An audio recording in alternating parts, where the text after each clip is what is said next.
James Dunn. Imagine being such a moron you believe everything that Hamas reports. 64,079 deaths in Gaza, but 28,000 were Hamas deaths and 24,000 were natural deaths. So in a 2-year war, they only killed around 10,000 civilians. Since the 9/11 attacks in America, there have been over 46,200 Islam terrorist attacks in 92 countries, killing over 1.2 people, including 120,000 Christians in Nigeria over the last 5 years. But people like you seem to be blind to the problem. As I've stated before, it's all that Hamas propaganda I've been reading. You know, Hamas that runs all the multi-billion-dollar media companies and news outlets. But let's, for sake, just have a little check for the fun of it, innit? Oh, Israel's military own data indicates civilian death rate of 83% in Gaza war. And this is from 10 months ago. That's strange. Figures from classified IDF database listed 8,900 named fighters as dead or probably dead in May, as overall death toll reached 53,000. Figures from a classified Israeli military intelligence database indicated 5 out of 6 Palestinians killed by Israeli forces have been civilians. Strange, it doesn't seem what that Stuart James was saying seems to line up with Israel's own numbers. I mean, he must have done his research. You know, he's a really deep, in-depth, brainy person. I can see that. As of May, Israeli intelligence officials out from Hamas are probably dead. And of course, we're not just going to take the word of some lefty rag like The Guardian. So let's go to the Red Cross's official website, the humanitarian aid organisation. In Gaza, the death toll is over 69,000. This includes over 17,000 children. At least 170,000 people have been injured. So it's the first time Israel had actually accepted the figures or come out with figures.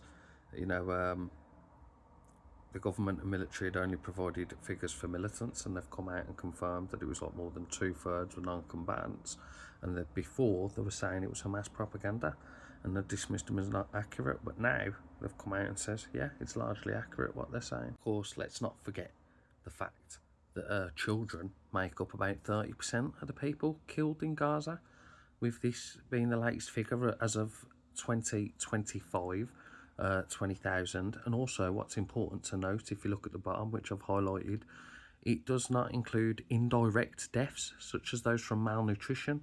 So, when they were starving all the kids running to checkpoints and all the indirect deaths, that's just 20,000 unalived children from bombs and guns and mortar fire.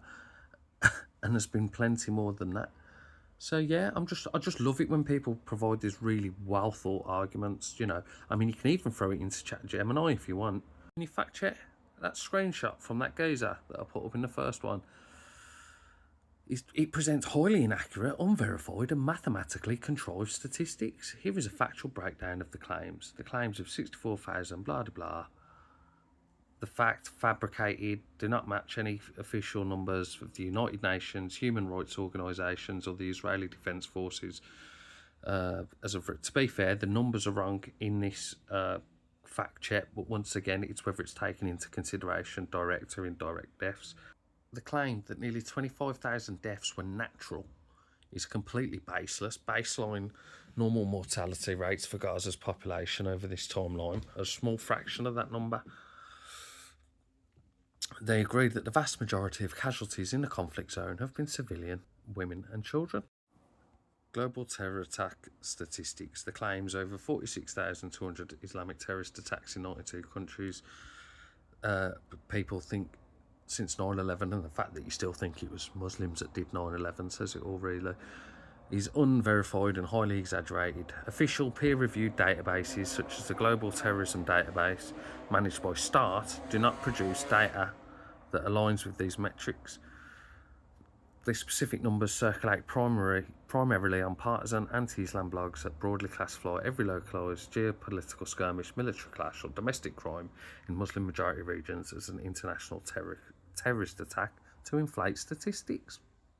Christian fatalities in Nigeria. 120,000 Christians killed in Nigeria over the past 5 years. It's misleading and conflated.